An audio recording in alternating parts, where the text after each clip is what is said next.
안녕하세요, 유백입니다. 제가 이제 ADB 350을 탄 지도 한 1년 반 가까이 되는 것 같아요. 지금까지 타면서 뭐 후기라든지 이런저런 이야기를 좀 할까 합니다. 혹시나 ADB 350을 구매하시고자 하시는 분들이나 혹은 구매하신 분들에게 조금 도움이 됐으면 좋겠고요. 제 영상을 보면 이제 조금 댓글이 달리는데 그 댓글 중에 많은 분들이 시동 꺼짐에 관련해서 많이 물어보시더라고요. 그 이야기는 나중에 조금 있다가 주행하면서 이야기를 할까 하고요. 주행하기 전에 제가 이런저런 옵션을 좀 달았는데 그 옵션들 중에서 제가 잘했다고 생각하는 거 한 3가지만 좀 말씀을 드리고 주행하도록 하겠습니다. 보시면 이런저런 꾸미기를 좀 했습니다. 나름대로 정성을 들여서 한다고 했는데 보시는 분들에 따라서 조잡할 수도 있고 합니다. 제 입장에서는 나름 조금 신경을 많이 쓴 바이크라고 생각을 해요. 최근에 제가 동호회 분들 이야기를 듣고 요거 하나 했습니다. 핸들 라이저를 해서 약간 높이가 올라왔죠. 이 핸들 라이저를 했는데 장거리에서 조금 피로도를 낮출 수 있다, 조금 편하다, 조금 포지션이 좋아진다 라고 해서 했는데 저는 체감을 잘 못하겠더라고요. 우선 높이는 조금 올라왔습니다. 볼 때도 그렇고.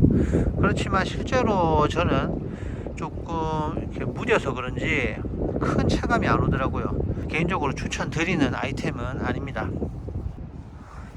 제가 한 것 중에 괜찮았던 튜닝, 꾸미기 첫 번째는 디스크 업그레이드입니다. 원래 전륜 싱글 250mm 디스크인데 제가 300mm 디스크로 업그레이드를 했거든요. 디스크 판도 키웠고 그에 따라서 캘리퍼, 패드 같이 교체를 했는데 기존의 브레이크 밟았을 때와 지금 현재의 브레이크 조작에서 차이가 느껴집니다. 그래서 저는 요거 잘했다라고 생각하는 튜닝입니다. 크락션입니다. 앞에 영상에서도 제가 크락션에 대한 이야기는 한번 한 적이 있는데 기존의 크락션 소리는 전자음으로 굉장히 소리가 작고 좀 가벼운 느낌이었거든요. 그런데 제가 혼을 교체하고 나서 굉장히 만족스럽습니다. 이전 영상에서 클락션 소리는 많이 이제 들려드렸기 때문에 생략하겠습니다. 하여튼 클락션은 꼭 바꾸는 걸 추천드립니다. 자, 그리고 마지막으로 보조 스크린입니다. 요거 보조 스크린인데 ADB 350에서 이제 불만스러운 점이 왜 포르자에는 전동 스크린을 넣어주는데 ADB에서는 전동 스크린을 넣어주지 않았는지도 사실 좀 아쉬운 부분이고요. 그리고 이제 기존 스크린이 3단계 조절이 되거든요. 지금 현재는 가장 낮춘 상태인데 가장 올려도 거의 목까지 정도밖에 안 옵니다. 그렇기 때문에 보조 스크린은 꼭 달아야 됩니다. 사실 이 보조 스크린을 달았다 하더라도 완전히 막아주지는 못합니다. 물론 키가 좀 작으신 분들은 보조 스크린으로 이제 확실한 방풍 효과를 보실 수 있겠지만 키가 좀 크신 분들은 얼굴까지도 잘 안 막아질 때가 있습니다. 그래도 이 보조 스크린이 있고 없고의 차이가 큽니다. 자, 이렇게 3가지 아이템은 제가 꼭 필요하다, 하길 잘했다 라고 생각을 해서 한번 추천드려 봤습니다. 그럼 이제 주행하면서 이런저런 이야기를 해보도록 할게요.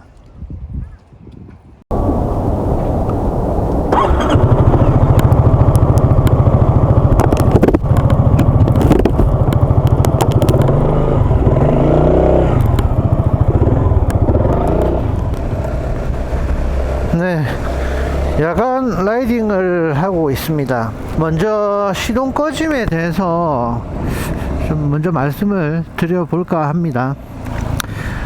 결론만 먼저 말씀을 드리면 시동 꺼짐은 거의 한 90% 정도 해결이 된 것 같습니다. 왜냐하면 다행히도 이제 혼다 센터에서 이것저것 교체를 했는데 좀 잘 된 것 같다는 생각을 합니다.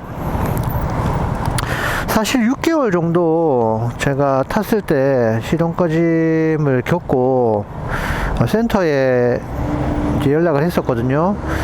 그 당시에 제가 엔진 오일 교체하면서 상담을 받았는데 별다른 조치가 없었어요. 그냥 시스템 리셋만 했고 뭐 다른 특별한 뭐 방안이 없더라고요. 이야기를 들어보니까 뭐 골드윙 이야기를 하시면서 한 2년 뭐 1년 2년 후에 패치가 나와야 완전하게 조치가 된다 뭐 이런 이야기 하고, 뭐 그 당시에는 뭐 신제품이기 때문에 어쩔 수 없다 이런 입장이었거든요.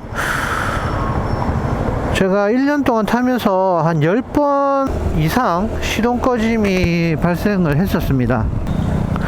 거의 뭐 평균 한 달에 한 번 정도 시동 꺼짐이 있었던 거죠. 하루에 뭐 2번씩 시동 꺼진 때도 있었고요. 뭐 아무튼 6개월 타고 엔진 오일 교체할 때 갔을 때는 별다른 조치가 없었는데, 다행히 이제 1년째 1년 점검하러 갔을 때 다행히 점화 플러그 교체를 해주더라고요. 점화 플러그를 교체했는데, 교체하고 나서 그날 바로 시동 꺼짐이 또 발생을 했습니다. 그래서 다시 센터로 가서 이야기를 했더니 2박 3일 정도 좀 맡겨달라, 이것저것 손을 보고 또 시운전도 해야 된다라고 해서 뭐 그렇게 했습니다. 그래서 2박 3일 동안 뭘 했냐면 밸브 조정, 그리고 이그니션 코일 교체, 밸브와 이그니션 코일에 대해서 추가로 또 작업을 진행을 했습니다. 뭐 그렇게 해서 1차적으로 점화 플러그 하고 2차적으로 밸브와 이그니션 코일에 대해서 교체 작업을 했는데요. 제가 시동 꺼짐에 대해서 원래 그 전에 영상을 한번 올리려고 했는데, 제가 일부러 한 2달 3달 좀 겪어보고 정확하게 어느 정도 판단이 서면 올리기 위해서 지금까지 조금 기다렸습니다. 그렇게 교체를 하고 한 2~3달 탔거든요. 제가 지난달에 강원도도 좀 장거리 여행도 한번 갔다 오고, 뭐 결론적으로 시동 꺼짐이 한 번 발생했습니다. 시동 꺼짐이 전혀 없었으면 좋았겠지만 한 번 시동 꺼짐이 또 발생을 했어요. 한 2~3달 정도 탔는데 아직까지 시동 꺼짐 한 번, 물론 그 한 번도 뭐 시동 꺼짐은 맞습니다만 어쨌든 어느 정도는 시동 꺼짐에 대한 좀 걱정, 불만이 해소된 것 같습니다. 개인적으로 그래도 이제 혼다 센터에서 이렇게 조치를 해줘서 뭐 다행이다. 예전에는 뭐 시동 꺼짐에 대해서 엄청 막 걱정을 많이 했었거든요. 언제 시동이 꺼질까 하는 그런 걱정을 했는데, 지금은 거의 그런 걱정은 좀 사라졌다고 말씀드릴 수가 있겠네요. 혹시 그 저 같은 상황을 겪고 계신 분들이 계시다면 점화 플러그, 그리고 밸브, 이그니션 코일 요런 부분들을 한번 점검 받아 보시면 좋을 것 같다는 생각을 합니다.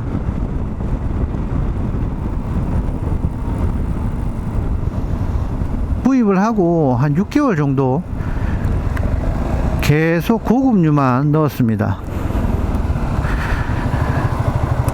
고급류를 넣는 것도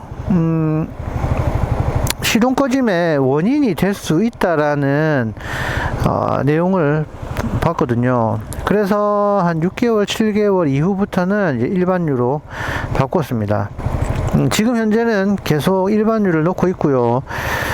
고급류에서 일반유로 바꿨을 때도 물론 시동 꺼짐은 있었어요.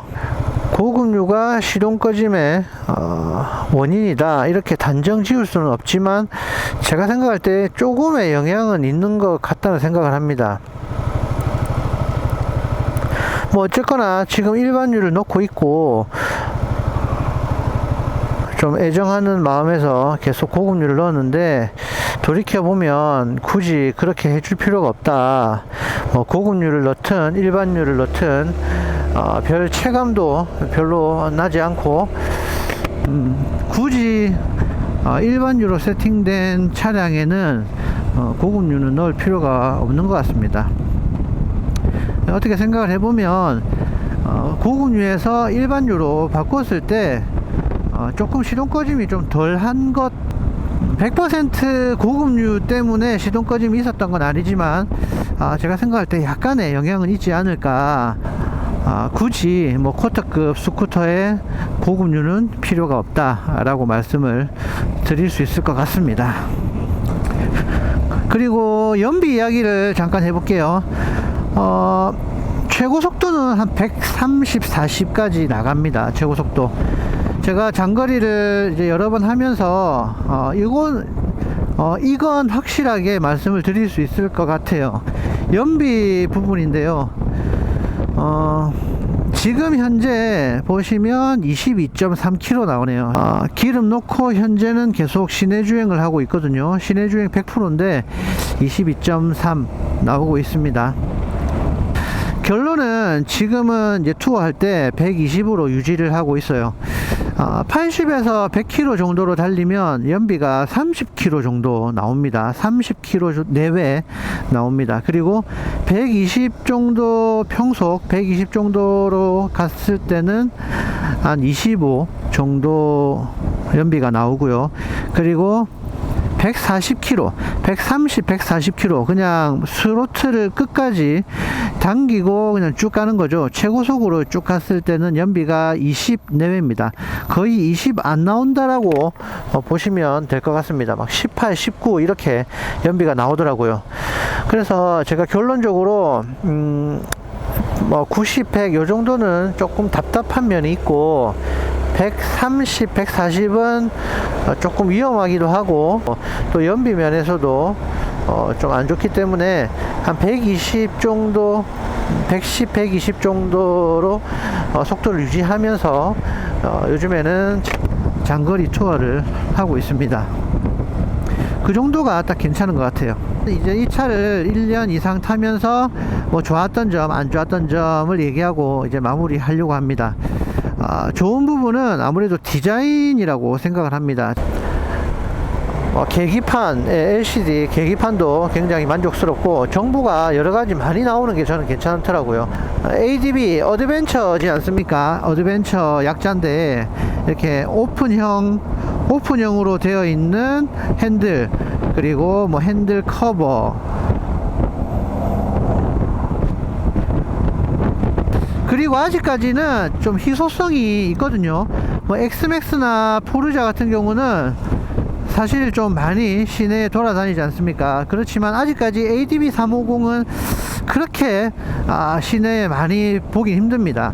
그런 부분에서 희소성이 있는 면에서도 그리고 이제 도립식 포크, 보통은 이제 정립식 포크인데 도립식 포크가 들어갔다는 점, 그리고 뒤쪽에 쇼바가 들어가서 아무래도 좀 바닥이 고르지 못한 곳, 요철 혹은 과속 방지턱 이런 부분에서 타사 바이크보다는 조금 그런 부분이 낫지 않나 생각이 들어요. 포르자나 엑스맥스에도 아마 ABS는 다 들어갈 건데 TCS가 들어가는지는 잘 모르겠어요. 사실 TCS는 사실 더 비싼 차량, 뭐 미들급 이상 차량에도 안 들어가는 차량이 제법 있더라고요. 전천후로 이 차량은 괜찮은 것 같아요. 단거리, 중거리, 뭐 장거리까지 속도도 어느 정도 나오고 42리터인가 하여튼 40리터 이상의 트렁크 크기도 만족스럽고요. 이 한 대로 뭐 전천후로 사용이 가능한 바이크가 아닌가 생각이 듭니다. 그러면 다음으로 이제 조금 단점이라고 말씀드릴 수 있는 부분, 첫째로는 이제 시동 꺼짐이죠. 한 뭐 1년간 진짜 시동 꺼짐에 대해서 진짜 스트레스를 많이 받았습니다. 막 시동이 막 너무 자주 꺼지니까 정도 많이 떨어지고 막 그랬는데, 뭐 결과적으로 그래도 이제 우리나라에서 가장 좀 신뢰를 많이 받는 브랜드 혼다지 않습니까? 그래서 나름 혼다에서 적절하게 대응을 해줘서 어느 정도 해결이 된 것 같아서 이 부분은 조금 해소가 된 것 같아서 다행입니다. 다음으로는 이제 가격이죠. 가격이 이제 동급 포르자 엑스맥스 대비해서 가격이 꽤 비싸죠. 800만원대. 아마 내년 되면 아마 900까지 올라가지 않을까. 지금 가격이 계속 오르고 있더라고요. 아무튼 이제 동급 대비해서 이제 가격이 좀 비싼 편이긴 합니다. 그렇지만 아까 말씀드린 뭐 계기판이라든지 뭐 전자 장비, 뭐 도립식 포크, 쇼바, 뭐 LCD 계기판, 뭐 이런저런 걸 다 생각한다면 제가 생각할 때 뭐 아주 큰 거품은 아니다 라고 생각을 합니다. 자, 그리고 마지막으로 뭐 사실 크게 단점으로 뽑을 게 없어서 요거는 말씀을 드리는데, 스크린이죠. 스크린. 기본 스크린이 조금 이제 짧으면, 그래서 이제 추가로 이런 보조 스크린이나 아니면 혹은 뭐 기비 스크린 완전 그냥 교체를 하는 그런 방법을 써야만 이제 주행풍에서 조금 자유로워질 수 있다. 조금 기본 스크린을 조금 크게 높게 만들었으면 좋았지 않았나. 그리고 추가로 이제 포르자에 들어가 있는 오토 스크린, 자동 스크린이었으면 더 좋았을 것 같다.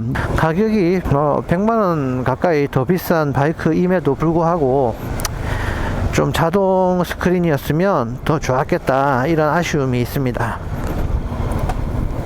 자, 요렇게 뭐 제가 1년 이상 타면서 뭐 좋았던 점, 좀 아쉬웠던 점 말씀을 드렸고요. 뭐 분명한 거는 괜찮은 바이크고 저는 이 바이크를 앞으로 쭉 탈 생각입니다.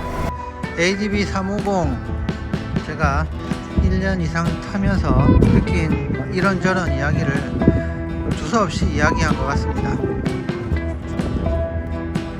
제가 많은 기종은 타보진 않았지만 속도도 잘 나오고 제동력도 좋고, 그리고 ABS, TCS, 쇼바 뭐 등등 가격은 뭐 조금 나가지만 뭐 들어있을 거 다 들어있는 바이크라고 생각을 합니다.